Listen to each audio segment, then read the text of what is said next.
మీరు 75 అన్నా? నేను ఇప్పుడు మెసేజ్ లెక్కాను, నాకు కూడా తెలియదు. వాళ్ళే లెక్కలేసి నెంబర్ వేస్తారు. ఓకే. అసలు ఇప్పుడు లెక్కాను నేను. అనుకుందాం రౌండ్. సరే, ఓకే, సరే 75. దాంట్లో ఒకవేళ నేను చెయ్యాలి అంటే ఒక రీమేక్ మీద ఏదైనా, ఒకవేళ what do you think will be right for me? అంటే ఇప్పుడు నేను చేసిన టీజర్ కానీ ఇవన్నీ చూస్తుంటే మాత్రం autograph, one of my favourite. Autograph చేస్తే బాగుంటుంది. నాకు అది ఎంత ఇష్టం తెలుసా, మీరు అద్దం ముందు నుంచి దువ్విన సరే దువ్వట, నాకు చాలా ఇష్టం. దీంట్లో మాస్టర్లో కొన్ని నాస్టాలజిక్ థింగ్స్ కొన్ని ఉన్నాయి. మొత్తం నేను చేసిన సినిమాని అక్కడ ఒకటి అక్కడ ఉందా ట్రైలర్లు చూసేవాళ్ళు జామ అలాంటివి చిన్న చిన్నవన్నీ అవి ఉన్నాయి దాంట్లో.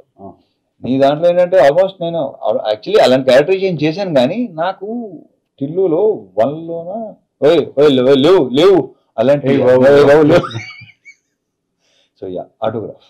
నేను టిల్లు వచ్చిన వెంటనే రిలీజ్ అయిన తర్వాత చాలా మంది you will be the next Raviteja, will be the next Raviteja అని అన్నారు నాతో. I felt very happy because మీకు తెలుసో తెలియదు, మీకు తెలియదు అంటారు అలా అంటారు, కానీ నెక్స్ట్ నెక్స్ట్ అనేది ఉండదు.